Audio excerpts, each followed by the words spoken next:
tudo bem? Aqui é Camila Souza, psicóloga clínica, especialista em psicologia junguiana. E hoje a gente vai falar sobre política, que é o assunto que tá aí, né? Não dá pra gente fugir dele. Então eu queria trazer uma reflexão pra vocês sobre esse livro que eu tô lendo, que é O Gato, da Von Franz. E aqui ela traz algumas reflexões que são bem interessantes para o momento político que a gente está vivendo, né? Que se encaixa muito bem com o momento político que a gente está vivendo. Então vamos lá.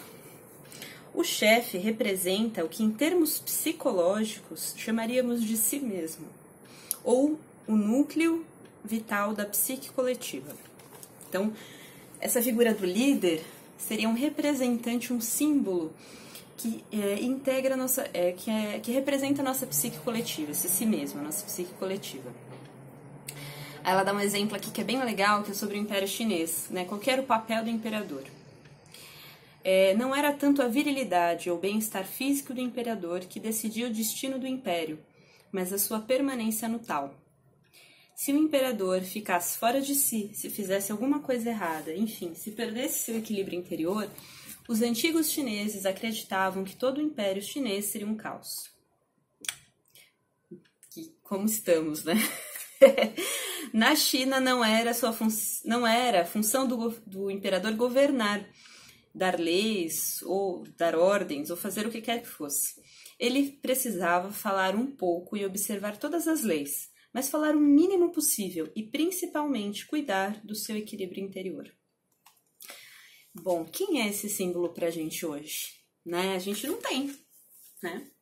Tem alguém que a gente consiga assim, ter uma grande admiração, que a gente perceba que a pessoa é idônea? Porque se a gente for ver assim, a fundo os políticos que a gente defende tão ferro e fogo, nenhum deles é 100% essa figura aqui, né? Assim, não representa a nossa... Não é alguém que a gente gostaria que representasse a nossa coletividade. A gente escolhe o menos pior, né?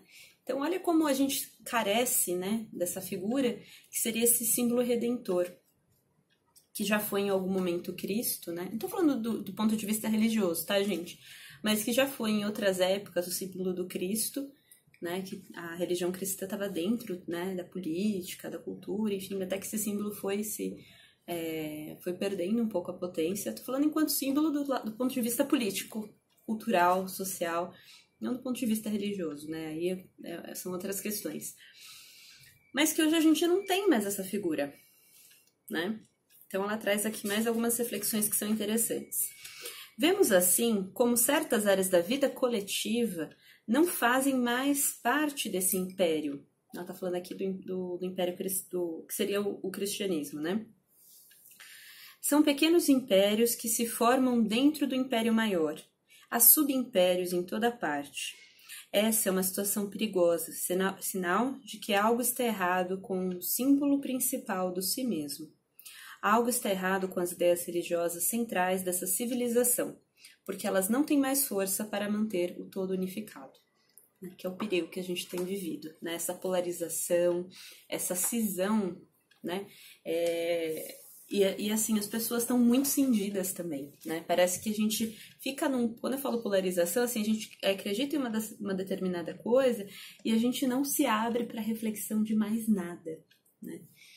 Então, a gente precisaria achar um meio termo para as coisas, achar um equilíbrio para as coisas. A gente não tem conseguido, né? Basta abrir o Facebook para ver a maneira como as pessoas estão conversando umas com as outras, né? A gente não consegue ter diálogo.